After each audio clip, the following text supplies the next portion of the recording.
ମାଉସୀ ମା ଘରକୁ ଯେତେବେଳେ ଛୁଟି କଟାଇବାକୁ ଯାଇଥିଲେ ଜଗନ୍ନାଥ, ସେ ଜଗନ୍ନାଥ ପୁଣି ଫେରୁଛନ୍ତି ବଡ଼ ଭାଇ ବଳଭଦ୍ର ଏବଂ ସୁଭଦ୍ରାଙ୍କୁ ସାଙ୍ଗରେ ନେଇ।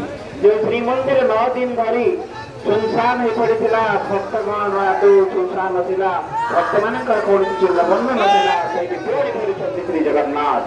ହରିବୋଲ ହୁଳ ହୁଳେ ବଡ଼ଦାଣ୍ଡ ପ୍ରକମ୍ପେ ଉଠୁଛି, ସାରା ଓଡ଼ିଶାର ସାରା ଭାରତ ବର୍ଷରେ ଜୟ ଜଗନ୍ନାଥ ଗମ୍ଭୀର ଉଠୁଛି। ଜୟ ଜଗନ୍ନାଥ, জয় জগন্নাথ, জয় জগন্নাଥ, জয় জগন্নাথ, জয় ଜଗନ୍ନାଥ। জয় জগন্নাথ। ହରିବୋଲ ହୁଳ ହୁଳେ ପ୍ରକମ୍ପିତ ହେଉଛି ଶ୍ରଦ୍ଧା ଶ୍ରୀକ୍ଷେତ୍ରର ବଡ଼ଦାଣ୍ଡ। ଆପଣମାନେ ଦେଖୁଛନ୍ତି ଜଗନ୍ନାଥ ଫେରୁଛନ୍ତି ଭାଇ ବଳଭଦ୍ର ସୁଭଦ୍ରାଙ୍କୁ ଧରି ପୁଣି ଥରେ ଫେରି ଆସୁଛନ୍ତି ଶ୍ରୀମନ୍ଦିରକୁ। ଶ୍ରୀମନ୍ଦିରକୁ ଆସିବା ଭିତରେ ସେଇ ଯେଉଁ ନବଲୀଳା ସମାପନ କରିବେ।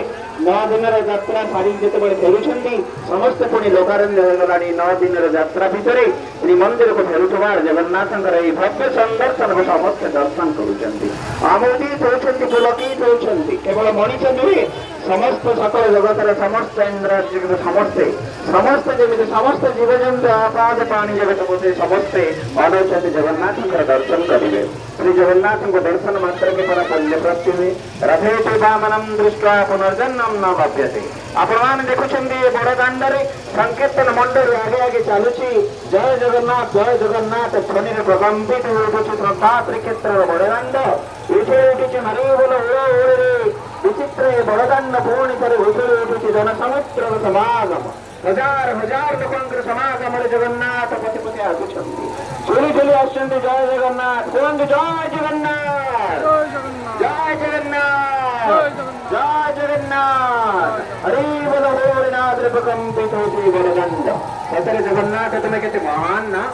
ଜଗନ୍ନାଥକୁ କିଏ ଡାକେ ଜଗା, କିଏ ଡାକେ ଜଗନ୍ନାଥ, କିଏ କହେ ବଳିଆ, କିଏ କହେ କାଳିଆ, କିଏ କହେ ଶାନ୍ତ, କିଏ କହେ କଳା ଠାକୁର, କିଏ କିଏ କଳା ଠାକୁର ପୁଅ ମୋର।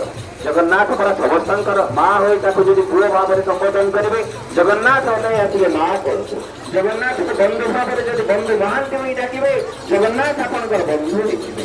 ଜଗନ୍ନାଥକୁ ନିଜର ଆତ୍ମୀୟ ସ୍ୱଜନ ପରିବାରର ଆତ୍ମୀୟ ସଦସ୍ୟ ଭାବରେ ଗ୍ରହଣ କରିବେ, ତେବେ ଜଗନ୍ନାଥ ଆପଣଙ୍କ ପରିବାରର ହେଇଯିବେ। କି ସୁନ୍ଦର ସଂସ୍କୃତି ଦେଖନ୍ତୁ ଏ ନନ୍ଦିଘୋଷର ଯାତ୍ରାରେ, ମହାଯାତ୍ରାରେ ସମସ୍ତେ ସାମିଲ ହେବା। ଜୟ ଜଗନ୍ନାଥ, ଜଗନ୍ନାଥ, ଜୟ ଜଗନ୍ନାଥ, ଜୟ ଜଗନ୍ନାଥ। ଭକ୍ତମାନଙ୍କ ମଧ୍ୟରେ ଆପଣ ଏ ଉତ୍ସାହ ଲକ୍ଷ୍ୟ କରୁଥିବେ। ସମସ୍ତ ଭକ୍ତ ଯେମିତି ହାତ ଟେକି ଦେଉଛନ୍ତି, ଜଗନ୍ନାଥଙ୍କୁ ସମର୍ପିତ କରିଦେଉଛନ୍ତି। ଏ ସମର୍ପଣ ମୁଦ୍ରା ଶ୍ରଦ୍ଧା ଶ୍ରୀକ୍ଷେତ୍ରର ମୁଦ୍ରା। ଜଗତି ଅର୍ଥାତ୍ ମଣ୍ଡପ, ଜଗତି ଉପରେ ବସୁଥିବା ରତ୍ନ ମଣ୍ଡପ ଉପରେ ବସି ସାରା ବିଶ୍ୱକୁ ନିଜ ଅଙ୍ଗୁଠି ନିର୍ଦ୍ଦେଶରେ ଚାଳନା କରୁଥିବା ସେ ହେଉଛନ୍ତି ଜଗନ୍ନାଥ। ଏ ଜଗନ୍ନାଥ ପରମ ବ୍ରହ୍ମ, ସେ ହିଁ ସେଇ ତାର ଦେବତା। ବର୍ଷର 11 ମାସ କାଳେ ଭଗବାନ ବିଷ୍ଣୁଙ୍କର ଉପରେ ପୂଜା ପାଉଥିଲା ବେଳେ 1 ମାସ ଗୁପ୍ତ ଭାବରେ ବୁଦ୍ଧଙ୍କର ଉପରେ ପୂଜା ପାଆନ୍ତି। ଜଗନ୍ନାଥ ହିଁ ବୁଦ୍ଧ, ଜଗନ୍ନାଥ ହିଁ ବିଷ୍ଣୁ, ଜଗନ୍ନାଥ ହିଁ ସର୍ବୋଚ୍ଚ।